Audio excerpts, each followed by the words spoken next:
not for everyone, that's for sure. But for some people, living in less than 400 square feet solves a lot of problems that we face in our lives. For those of you who are curious about what to expect, here's 10 things that might happen to you when you go tiny. Actually get to own your own home. Today in the US, the average house is approximately $300,000, and even more if you live in the big city. You may not know this, but you need 20% down to purchase a house. Now, if you're Jay-Z, that may not be a problem, but for the average person, that's a little bit out of reach.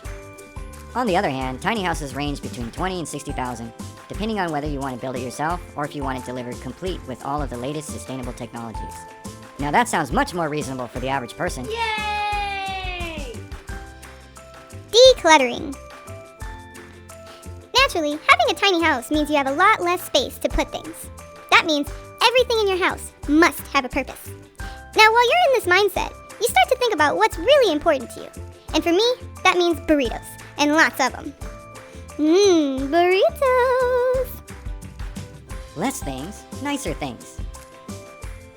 Alright, if you have less stuff, you can afford nicer stuff. Fancy stuff, shiny stuff. Saving water. Do you know what the biggest water hog in the average US house is? Well, if you guessed the toilet, then you're absolutely correct. Yay! It's customary for tiny houses to be built with waterless composting toilets. That means if we didn't take into account any other water usage within the house, you're already reducing your usage by 25%. Who says you need to take shorter showers?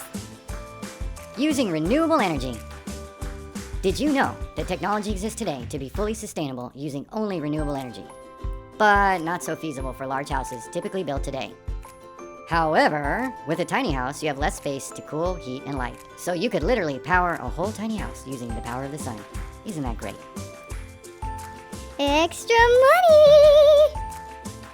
Going tiny means reducing your living expenses by a lot, which means you might find yourself with a little extra cash. Extra time! Now that you're not working a ridiculous amount of hours just to pay the bills, you might actually have some free time. Shocking, I know. What would you do? Hey. With my free time, I taught myself how to do this. Isn't that amazing? Being able to give back. With all that extra time and money, you could volunteer for a good cause, like one of these. Follow your passion. At one point, we all had dreams, but we were told to grow up and be more realistic, and that being a potato was not a real profession. But who says it has to be that way? For a lot of people, tiny houses give them the freedom to pursue their passions. I can't wait to be a potato. Happiness. In the end, isn't that all we ever really want? I mean, that and burritos, of course. Now I know what you're thinking. This all sounds too good to be true. But we can't make this stuff up. Everything we mentioned on this list was based on real experiences from real people who have gone tiny.